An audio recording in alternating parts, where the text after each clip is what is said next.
to this now, there are still problems delivering desperately needed food to school pupils who are at home, still at some of these days during lockdown. That's according to Equalizer surveys. Now, the Basic Education Department has promised meals to pupils if there's a second wave of COVID-19 infections, and Equal Education is urging the department to address the problem. For more on this, we're joined now by Equal Education Western Cape spokesperson Nontsikelelo Dlulani. Nontsikelelo, thank you so much for joining us.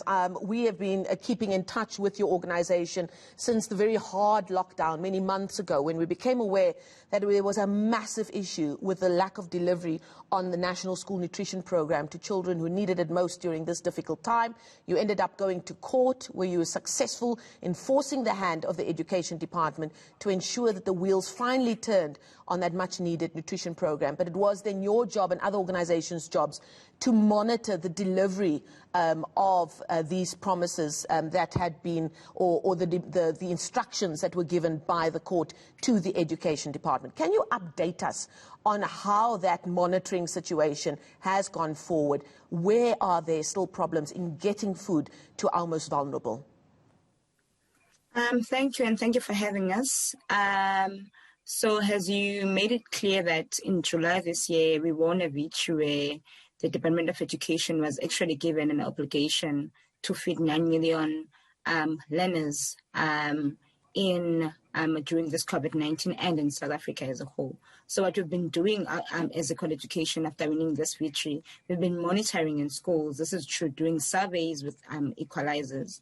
And the issues that has been coming out is that in different provinces, learners who, as we know that during this pandemic, there was a rotation where some learners are going in certain days and some learners are not going. And when learners are at school, they actually do receive meals. In the days that they're not at school, they actually still not getting the school meals. And this is the conversation we've been having with the Department of Education, through writing letters and saying, there's this problem that is happening where learners in days that are not at school, they're actually not getting food. And something that we've been also getting out of these surveys is that learners who are actually living far away their schools, they're actually struggling to get a scholar transport to actually take them into schools. And this is something we've also raised with the Department of Education, that there are learners who are actually not getting food when they're not at schools, and when they are at schools, they're actually getting the school food meal. And it's really worrying us because during this pandemic, we've seen the importance of food security during this time. And these are the problems and challenges that we're getting till this time. And what kind of feedback are you getting from the Education Department where you are going to them with this information? So each and every after 15 days, the Department of Education has actually been consistent in sending us reports about what is happening in different provinces. And we haven't gotten actually a concrete feedback from the DPE, but we've also actually received the progress report that we're in the process of analyzing it now and getting in what is the response actually from the Department of Education. And also just to say, we have given the DPE different alternative of saying, if the DPE can provide scholar transport or can do anything of that sort, they actually can give learners food vouchers or food parcels in making sure that they're actually getting food when they are at home. Now that's with regards to the process of communication between you and the Education Department, but your organization has really hit the ground over these last few days with a mobilizing program to educate families, communities, and these kids who are going to school, and many of whom depend on the school nutrition program for that 1 square meal a day. And you've been in Limpopo, KwaZulu-Natal, down in the Western Cape, in the Strand, according to your timeline on Twitter as well, with your hashtag school meals now, hashtag 9 million meals. Why is that process of communication important to you right now? It's important because we've been aware that a lot of community members, parents and guardians, actually don't know about the victory of the NSNP, which is the National School Nutrition Program.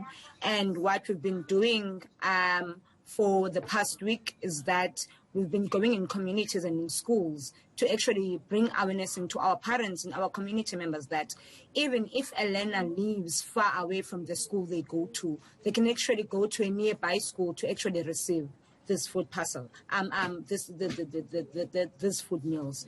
So it's been an awareness that has been happening throughout the week in Eastern Cape, KZN and Western Cape, Limpopo and Gauteng to raise awareness, because we want this to not be only in ownership of EE or equal education members, but also community members as a whole, so that they understand that this food, the feeding scheme is important, and they must know that if ever a learner didn't go to school and they learn in a faraway school, they can actually go in a nearby school and receive this food. The school feeding scheme. Now, it's been a very tough year for everybody economically and also for schools, as we know through the information you've been giving us. We're now heading to the end of the school year, and there's a long summer break ahead of us. We heard from the President earlier this week, lockdown will continue in various shapes and forms as we head into December, but it also means that these children are going to be on school break, many of whom still stuck in a situation at home where they don't know where their next meal is going to be coming from. Has Equal Education thought about this and how we could approach the next few weeks and indeed months of this summer school holiday, and how we can ensure that our children are still getting the nutrition that they need? Yeah, so we believe it is very important, even during the school exams, where learners should actually receive food in schools. And we believe that the Department of Education and different provincial departments should actually make sure that learners, teachers, and parents know that learners should also receive food meals during this exam time. And as Equal Education, we believe that it is really important for the DPE and the Provincial Education Department to actually raise this awareness and let parents know that learners should receive the food meals during this time. And the question of learners taking a break, and it is going to be a difficult time. And this is something as Equal Education that we are sitting and thinking about of how is it going to be like, because we've seen during this COVID-19 that learners and families are actually struggling in terms of food parcels. And we are actually encouraging learners, even during this exam time, to actually go to schools and get meals, because we've seen the importance of food security during this time. This is not only an issue here in South Africa. Big news internationally has been in a country like the UK, where government, a lot of pressure was put on government to ensure that families at risk, children at risk who live below the breadline, are going to be given access to food during lockdown and during the Christmas break. And members of parliament, they voted against it. And then we saw businesses in the food retail space coming forward saying, we will ensure that children living below the breadline still get the nutrition they need during this lockdown and during the school holiday period. Is that something that Equal Education has taken note of and something that you could learn from? Is there an appeal to business to come on board where government cannot intervene, especially with this long summer break coming along after a very difficult economic year for so many families? This is something we're actually looking into as Equal Education, because we've seen a lot of people have, like parents and guardians, people who are taking care of children have actually lost their jobs. And we understand the importance of food security during this time. This is something as Equal Education we're actually looking into.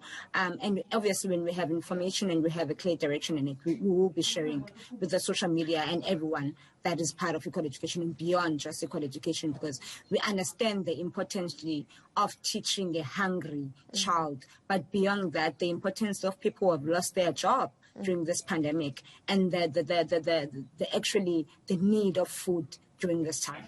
Okay, thank you so much, and please do keep us informed. That's Nontsikelelo Dlulani. She is with Equal Education in the Western Cape. They're doing some really important work, especially at community level, and something for us all to keep in mind as everybody looks forward to the summer break, even though it will be a little bit different during lockdown. There are those families that are looking ahead to the next few weeks with children being at home and not having access to the National School Nutrition Program in some way, shape or form, and how they're going to continue to feed them during that holiday time over the festive season.